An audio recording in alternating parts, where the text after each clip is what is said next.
adalah hamba Tuhan, terjadilah padaku menurut perkataan itu. Mengapa? Karena Maria percaya, karena Maria seorang pribadi yang selalu taat dan setia dan percaya dengan imannya akan sabda Tuhan. Meskipun kita tahu bersama bahwa pada zaman itu konsekuensi orang yang hamil di luar nikah itu tidak mudah. Ya, itu mereka akan dilempari batu sampai mati atau dirajam sampai mati. Tetapi Maria dengan ketaatan dan kepercayaannya kepada Allah yang memilih dia menjadi Bunda Kristus, dia mengatakan dengan segala kerendahan hati dan imannya, terjadilah padaku menurut perkataan.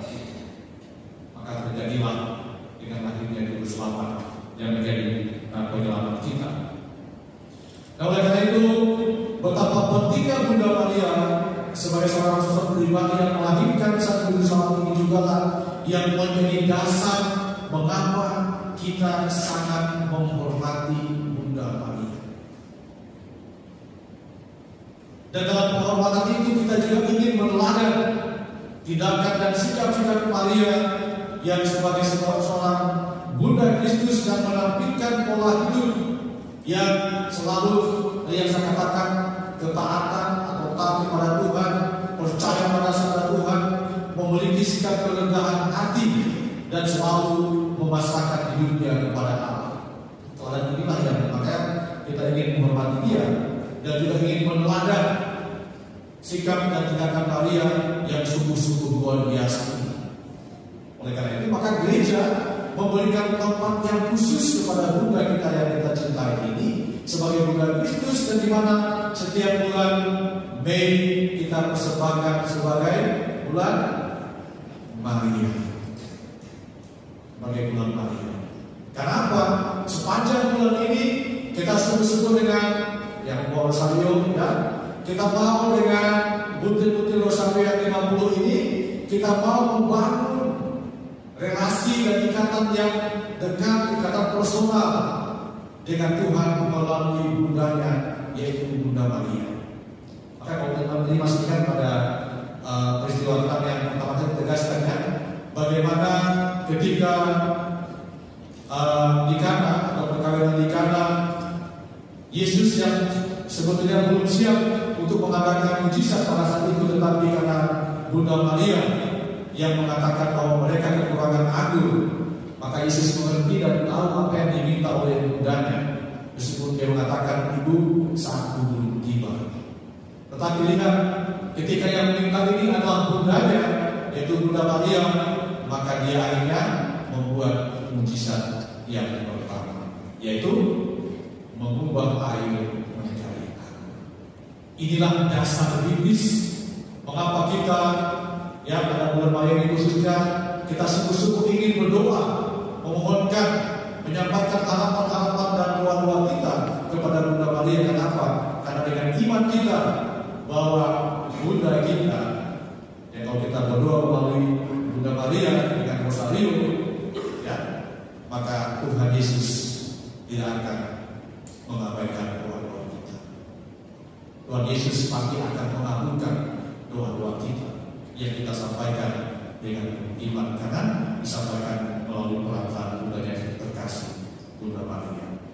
Maka kalau kita berdoa rosario, jangan takut-takut.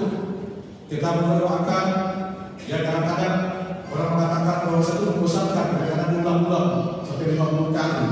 Itu membosankan kalau kita tidak sungguh-sungguh pada saat kita berdoa itu. Kita hanya, ya, sekedar formalitas saja, gitu kan, memegang bibit ini, kan, tapi kita menghayati.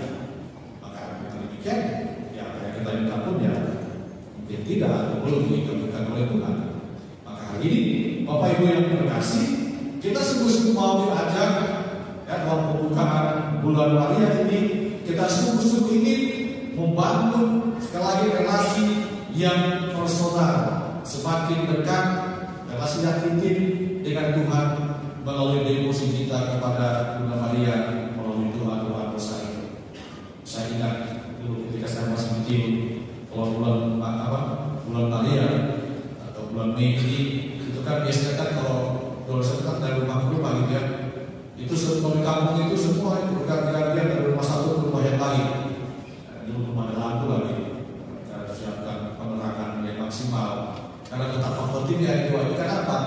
dengan berdoa bersama itu terbangun sebuah ikatan cinta kasih yang antara kita dengan Tuhan Bunda Maria, dan juga cinta kasih terhadap atau kedekatan dengan umat yang sesama atau umat beriman sebagai seorang anak-anak Maria.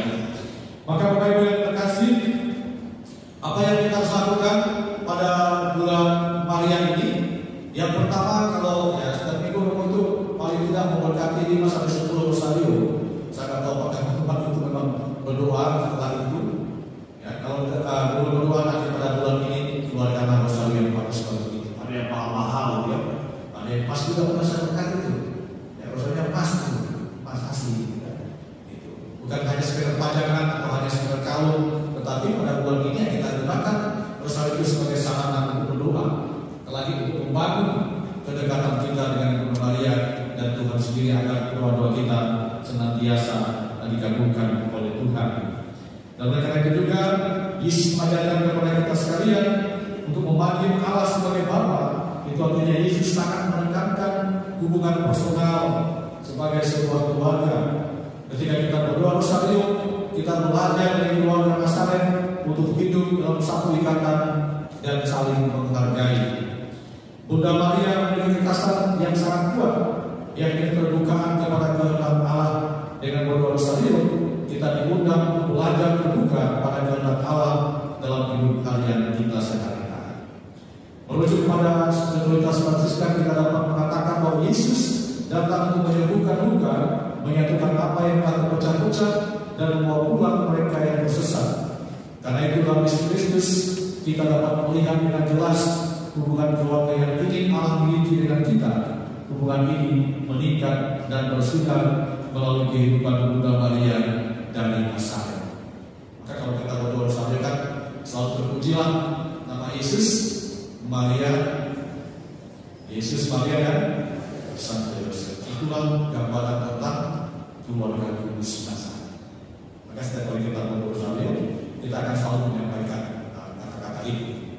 Maka Bapak Ibu yang terkasih, juga bersama dengan bacaan hari ini, kita sungguh-sungguh mau diajak seperti Yohanes Pembaptis, yang semoga dengan kedekatan kita dengan Bunda Maria ini juga semakin memampukan kita untuk menjadi pribadi-pribadi yang selalu mampu memberi kesaksian tentang pribadi Yesus. Yang oleh Yohanes Pembaptis yang datang dari atas, kan? Dia juga akan berjalan di atas segalanya.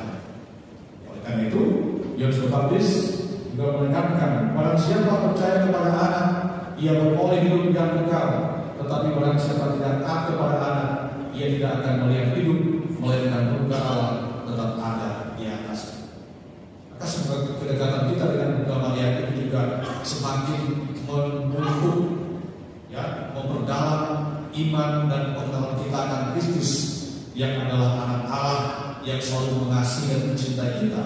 Dan dengan demikian juga apapun yang kita minta dalam doa-doa kita akan senantiasa dikabulkan. Dalam bacaan yang pertama tadi juga ditegaskan, dikisahkan kepada kita dalam kisah para rasul, bagaimana para rasul yang ditangkap oleh mahkamah agama Yahudi, ya, dan tetapi berkat kehadiran Roh Kudus yang selalu hidup dan tinggal dalam diri mereka, memampukan mereka juga untuk berani mengatakan Kristus yang bangkit. Bahkan mereka rela untuk dihukum, bahkan disesat, mengalami penyiksaan dan lain sebagainya, lagi karena imannya akan Kristus, karena Roh Kudus yang tinggal dan hidup akan dalam kehidupan mereka. Maka semoga kita juga orang-orang yang telah dibaptis oleh Roh Kudus senantiasa menjadi pribadi-pribadi yang semakin hari semakin berani mengatakan Kristus yang bangkit melalui kata-kata dan perbuatan hidup kita yang selalu berkenan di hati Tuhan. Semoga demikian.